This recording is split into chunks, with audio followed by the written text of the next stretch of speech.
Thelma was 34 years old and, for 3 years, had lived in a house that never felt like her own. The neighborhood was quiet to the naked eye, with manicured yards and clean mailboxes, but within those walls the air became dense, as if an invisible dust seeped in, weighing on the lungs. She worked part-time at a local clinic, but had given up on nursing school when Maxwell, her husband, suggested that the family needed her to be at home more. He was a man of calculated gestures and a soft voice. In public, but in private, he dominated every space and every conversation. He didn't need to shout to inspire fear. His way of remaining silent, staring at her, was enough until she ended up making excuses for something she hadn't done. Maxwell's family was no different, experts at disguising contempt with jokes, at uttering seemingly innocent phrases that left wounds that took days to heal.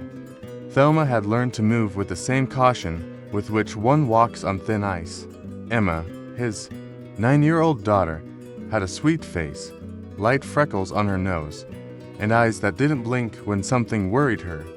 At first glance, she seemed like any other child, but her inner world was trained to detect subtle changes in the environment. A louder sigh from Maxwell, a plate placed heavily on the table, a voice that dropped to low. Her grandfather, Colonel James Mitchell, a man who, even in retirement, retained the demeanor of someone who had spent half his life in military formations, had taught her to observe before acting.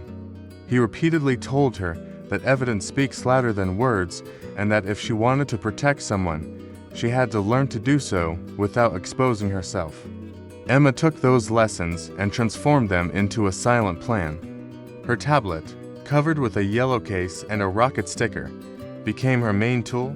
Voice recordings, discrete photos, short videos, notes with dates and times.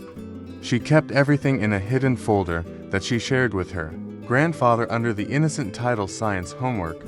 The routine in that house was a precisely choreographed routine, designed to keep Maxwell from finding a reason to get angry.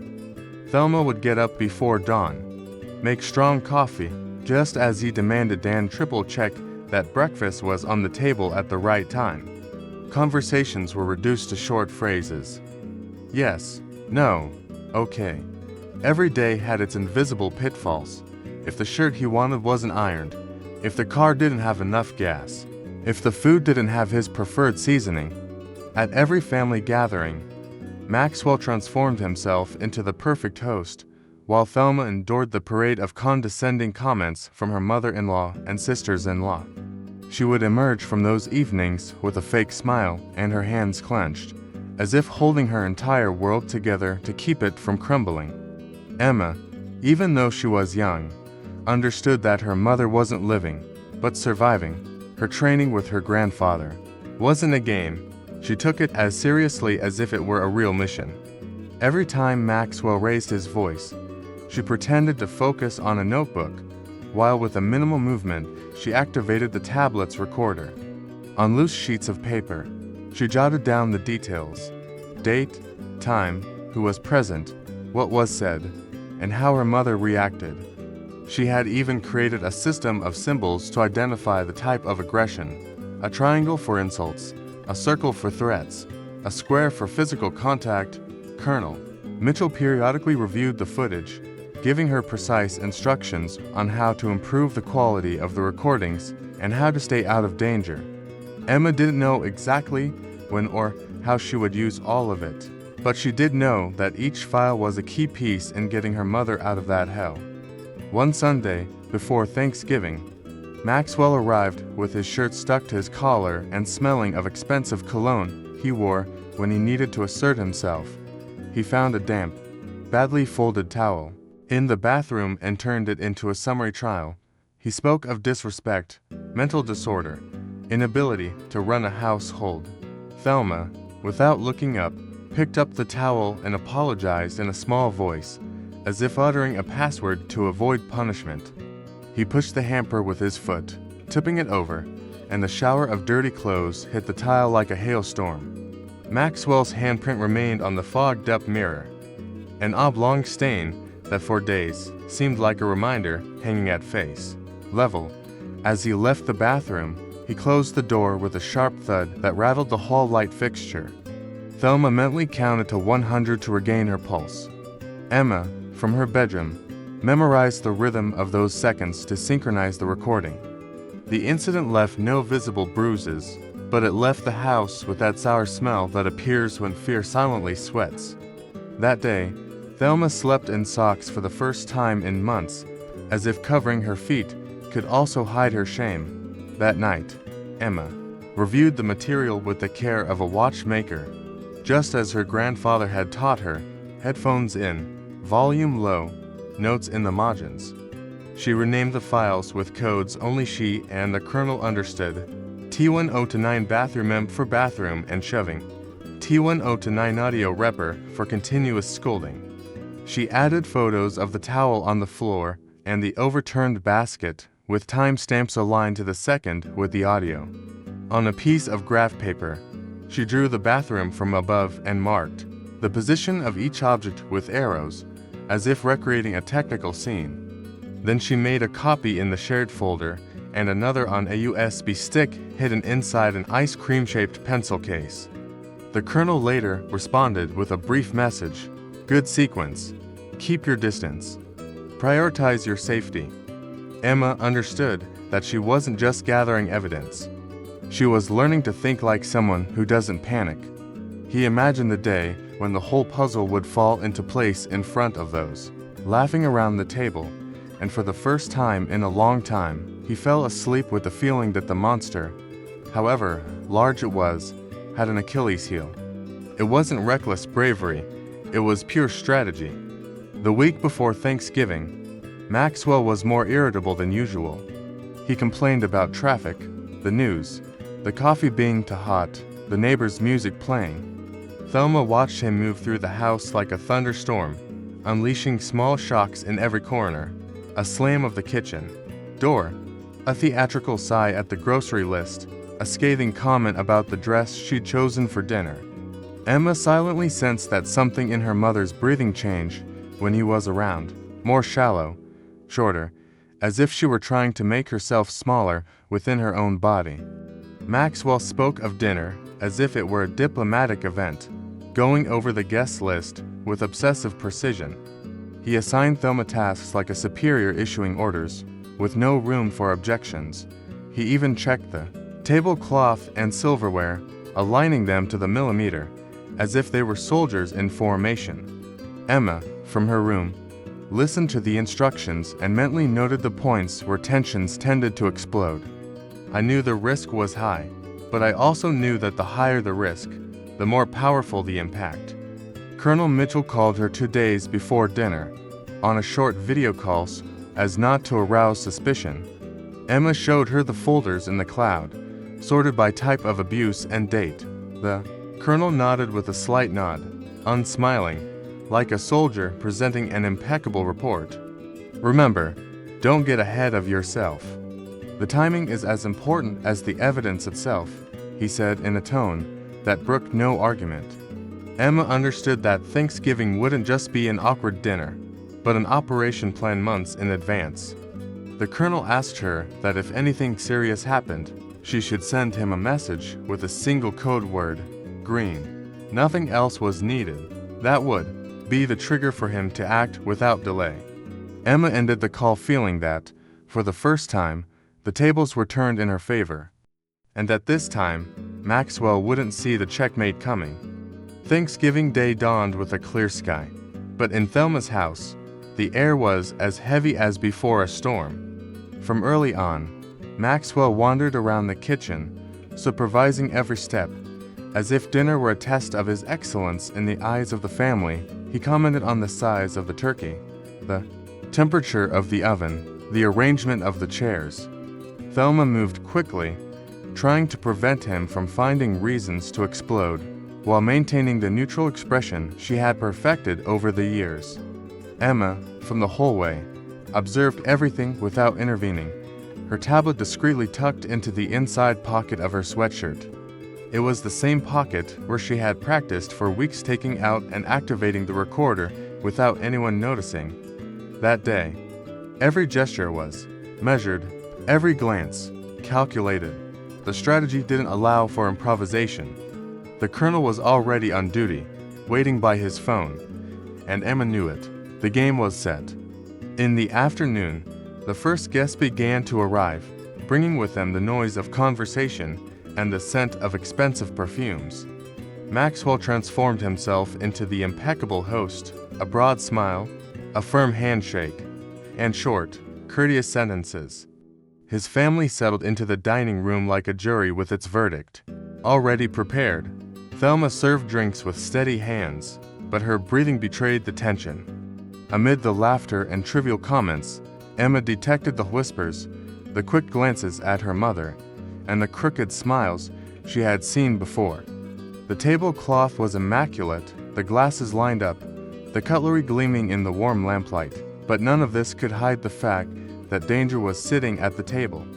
Emma turned on the tablet recorder at the exact moment Maxwell leaned toward one of his brothers and began to whisper something that provoked a stifled laugh. I didn't know yet what phrase had triggered that laugh, but I did know that the night was just beginning to show its teeth. The conversation at the table began with harmless topics, childhood anecdotes, memories of other dinners, comments about the weather.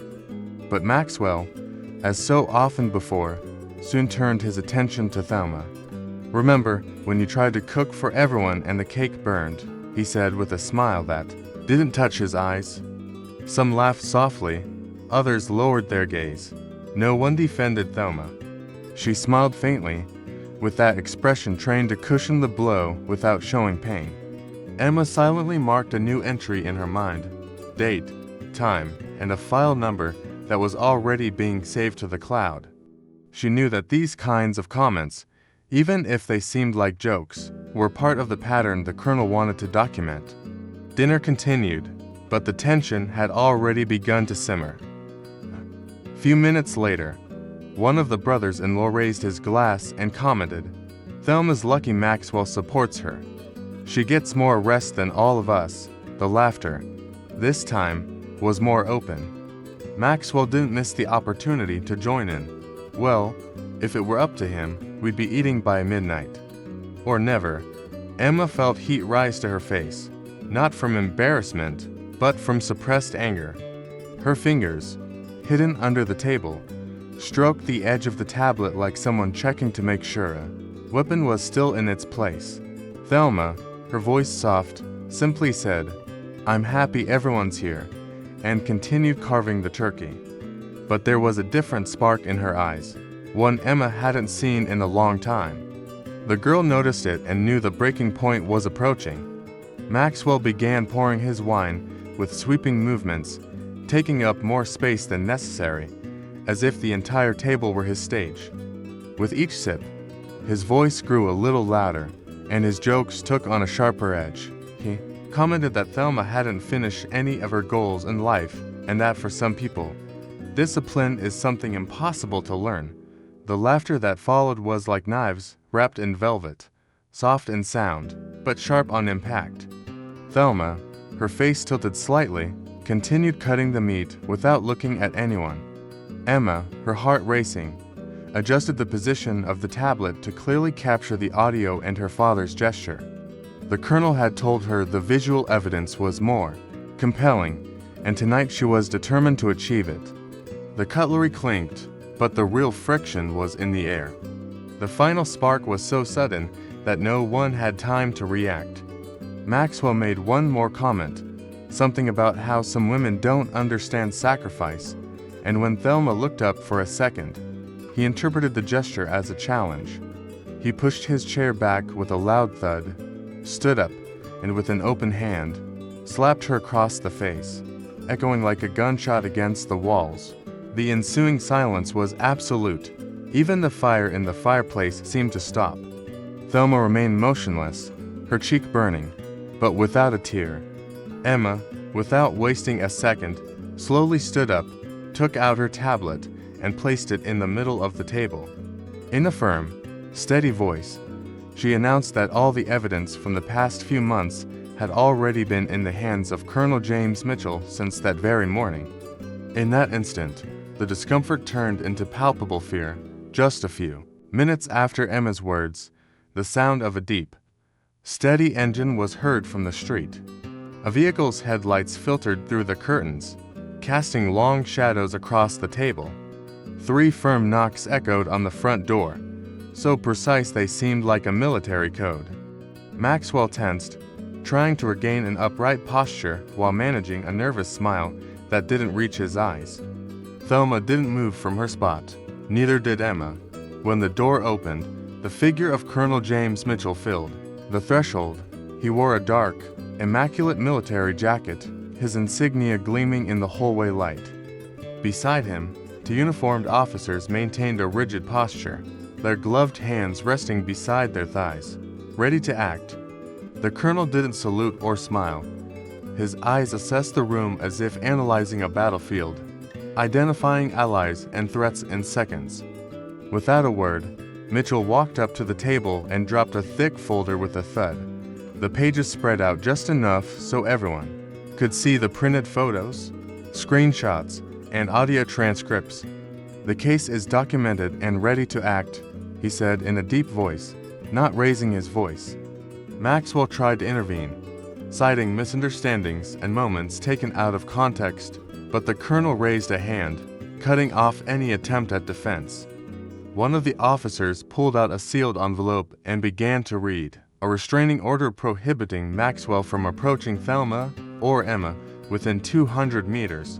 The words echoed with the coldness of a final verdict. Maxwell's family, who until recently had allowed themselves to smile haughtily, lowered their gaze in a heavy silence, avoiding meeting Thelma's eyes. The officer reading the order was clear. Maxwell was to immediately hand over his keys, his phone, and any means of contacting Thelma or Emma. The colonel remained motionless, observing every movement with the same attention he would assess a soldier under discipline. Maxwell, his face rigid, removed the keys from his pocket and placed them on the table with a thump that revealed more anger than obedience. The phone fell to the side with a thud. One of the officers took both items and, without saying a word, placed them in an evidence bag.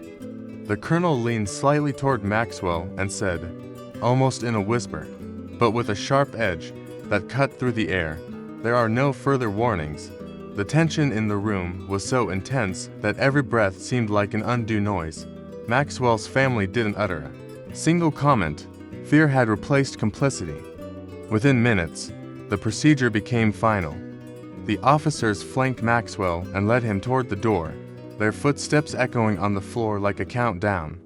He muttered barely audible insults, perhaps to himself, perhaps to anyone who would listen, but there was no reply. When the door closed, the sound was more than a simple click. It was a seal, a full stop. Thelma remained standing, processing what she had just witnessed, feeling an invisible weight lifted from her back. Emma, beside her, kept her gaze fixed on the empty hallway, as if making sure no shadow remained in the doorway. The colonel, without taking his eyes off his daughter and granddaughter, nodded with a brief but meaningful gesture. "You are safe now."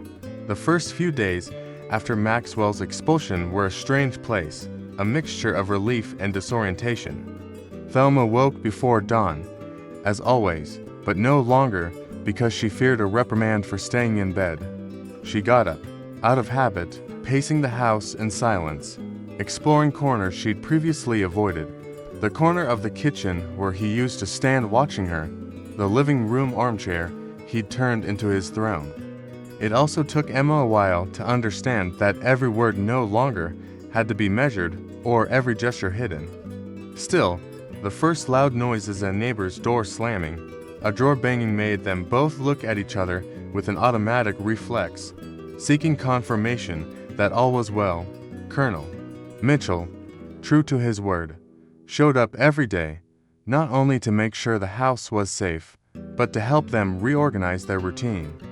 His presence, imposing yet protective, became the new constant heartbeat of that household. In those first few weeks, Thelma began to rediscover what it meant to make decisions for herself.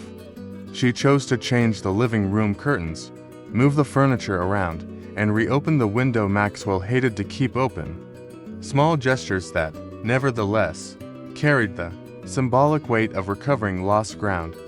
Emma, for her part, helped the Colonel install new locks and a security system that should learn to operate like a game. Mitchell taught them basic self-protection procedures and even gave them a small impromptu workshop on how to react to the unexpected. The house, which for years had been a place of tension, was beginning to transform into a refuge. For the first time in a long time, the silence that filled it wasn't threatening, but restorative. Encouraged by her father, Thelma enrolled in a local university program to study nursing, the same dream Maxwell had sabotaged years before. The first day of classes arrived with a mix of nerves and enthusiasm. She carried a new notebook, a blue ink pen, and a folder with her name written in bold handwriting, as if reaffirming her identity with every stroke. Every afternoon after classes, she sat at the dining room table reviewing notes while Emma did her homework in front of her. Sometimes they exchanged brief, knowing smiles, as if they both knew that these moments were more than simple routines. They were tangible proof that life could be rebuilt. Every time the Colonel visited them, he proudly checked his daughter's progress and made sure she had all the support she needed to continue. Thelma was slowly beginning to believe that her future was no longer determined by someone else's decisions. Emma, for her part, found a way to channel what she had learned. She volunteered at a community center that offered workshops for children in vulnerable situations. There, she shared, in simple language, how to identify danger signs and who to turn to for help. She didn't tell her entire story. The Colonel and her mother had taught her to protect her privacy, but she used examples based on her own experience. The other children listened attentively, impressed by the confidence with which she spoke despite her young age. Emma realized that, although her childhood had been marked by fear, she could now turn that knowledge into a tool to protect others. And that mission began to give her new life a profound meaning. The idea to expand the support network came from the Colonel himself. He proposed connecting Thelma and Emma with a group of local war veterans, men and women who knew firsthand what it meant to face trauma and rebuild from the ground up. The first meeting was in a simple community room with folding tables and thermoses of coffee that never ran dry. There, Thelma heard stories of people who had returned from combat zones and still found ways to reintegrate, to regain calm amid the chaos. Emma, sitting next to her grandfather, was surprised to notice how those experiences shared similarities with what they had been through. It wasn't a military battlefield, but a silent war within their own home. The respect and empathy they received from day one were immediate. That alliance quickly grew stronger. The veterans offered basic self-defense training, workshops on how to recognize and avoid risky situations, and motivational talks that left their mark.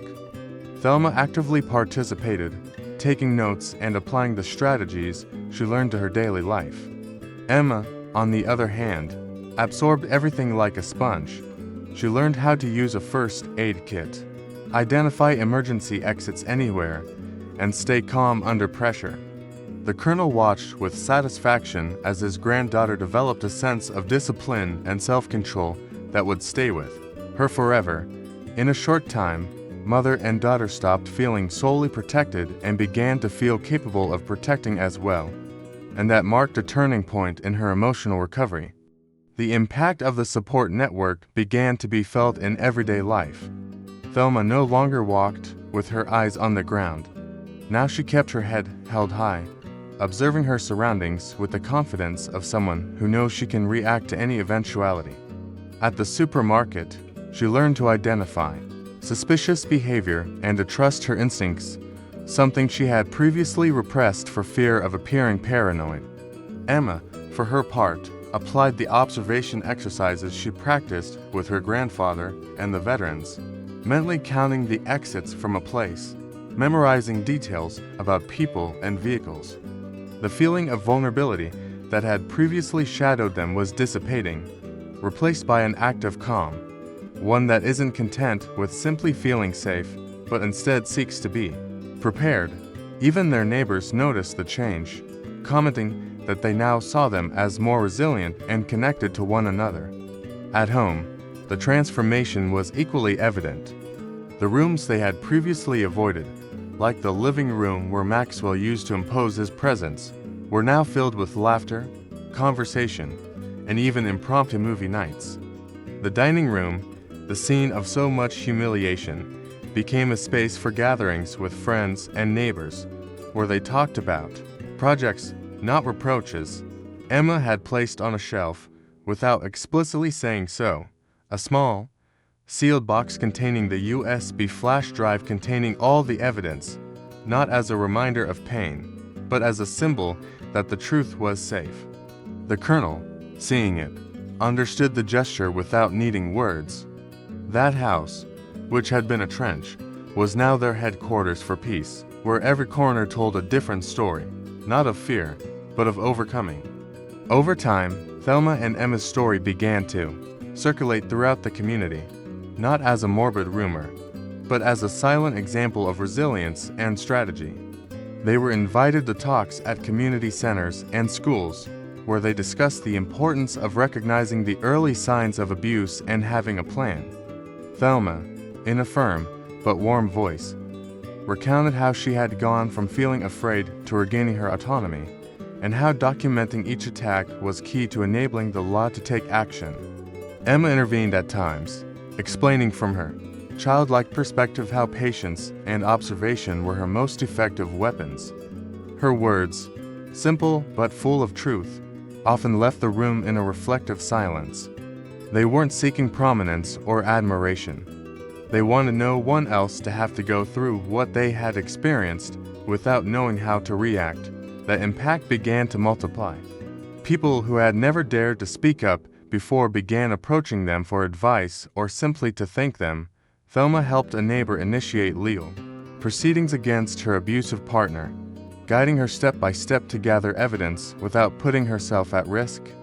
Emma, meanwhile, created a small illustrated signs manual with other children from the community center to teach her classmates how to identify dangerous behavior and ask for help. The Colonel observed it all with a mixture of pride and serenity, knowing that the mission that had begun as a family defense had transformed into a movement that benefited the entire community, and, in that growth, mother and daughter found not only purpose, but also a daily motivation to keep going. When the first anniversary of that Thanksgiving night that changed everything arrived, Thelma decided the date couldn't go unnoticed. She didn't throw a big party or invite dozens of people. She preferred something intimate, with only those who had been an essential part of her recovery, the Colonel, a couple of close friends, and 2 veterans who had become trusted allies. She prepared a simple but thoughtful menu with dishes that reminded her of her childhood, before fear had shaped her daily life. Emma insisted on decorating the table with wildflowers and small candles, saying the light should be warm like our new life. When everyone sat down, the atmosphere was filled with a calm that could be felt in every breath. There were no furtive glances or malicious comments, only heartfelt conversations and genuine smiles. Over dinner, Thelma shared that she was about to finish her first year of nursing school with outstanding grades and had begun planning her internship at a local hospital. Emma talked about her school project on child abuse prevention, which had been selected to be presented at various schools in the district. The Colonel, sitting at the head of the table, looked at them with restrained pride, like a commander watching his soldiers return victorious from an impossible mission. He didn't need to make long speeches, his gaze spoke volumes.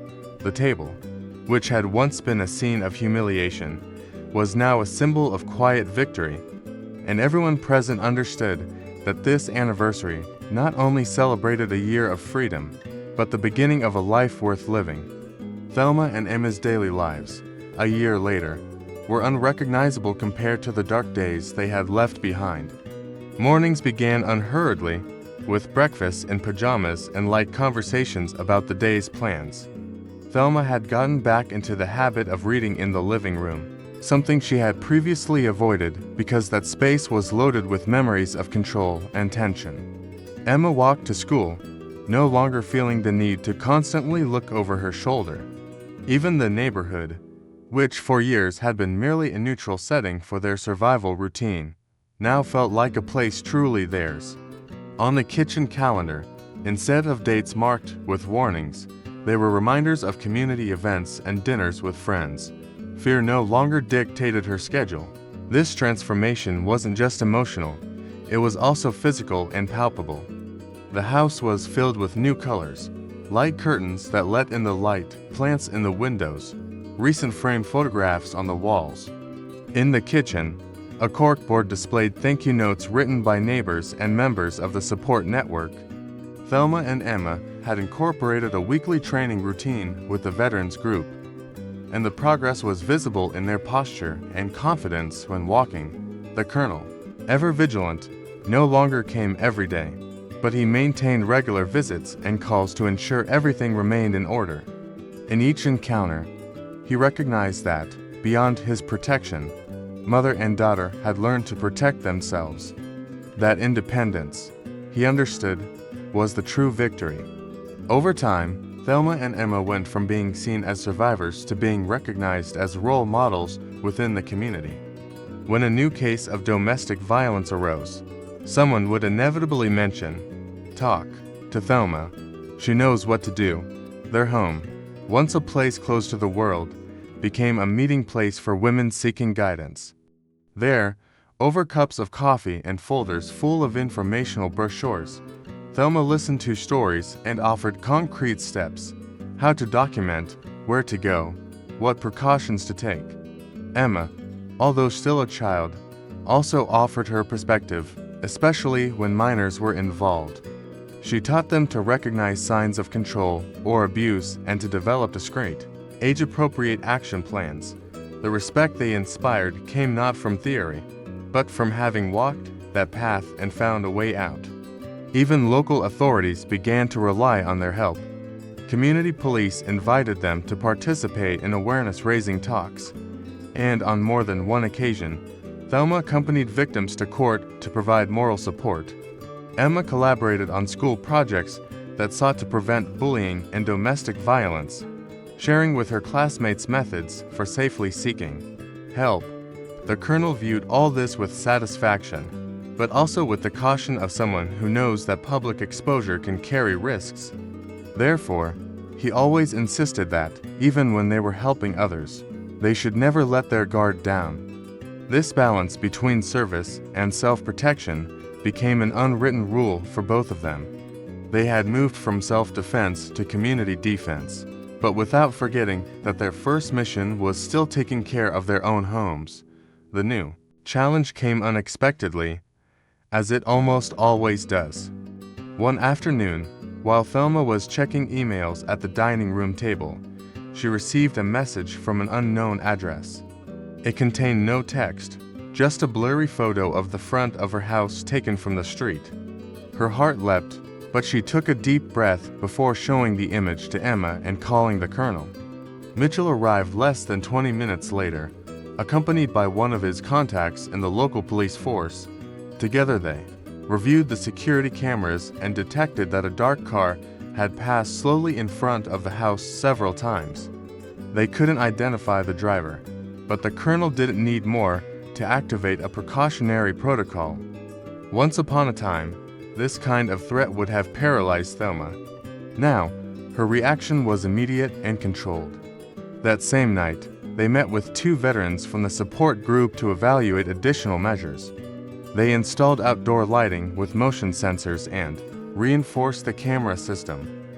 Emma, without showing fear, suggested reorganizing their routine to avoid predictable patterns of departures and arrivals home. The colonel listened with a mixture of pride and respect.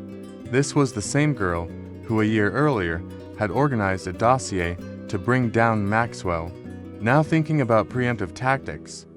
They also agreed that, if the situation repeated itself, they would record every detail and share it immediately with the authorities. The support network mobilized discreetly, making it clear that any attempt at intimidation would be confronted with organization and collective strength.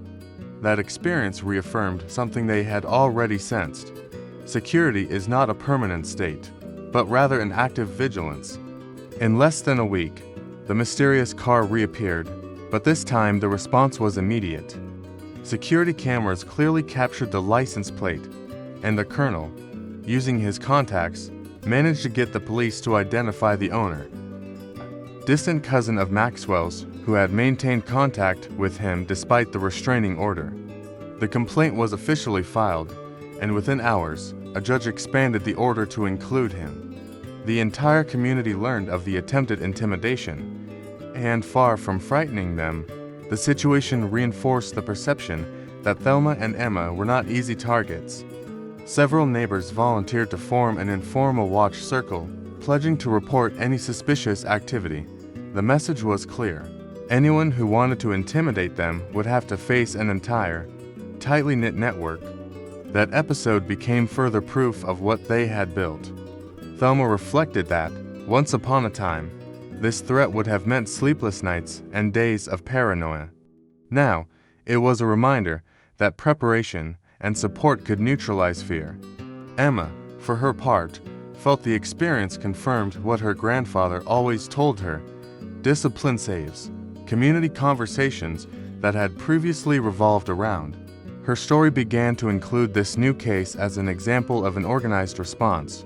Even some veterans acknowledged that the way mother and daughter had handled the situation was textbook.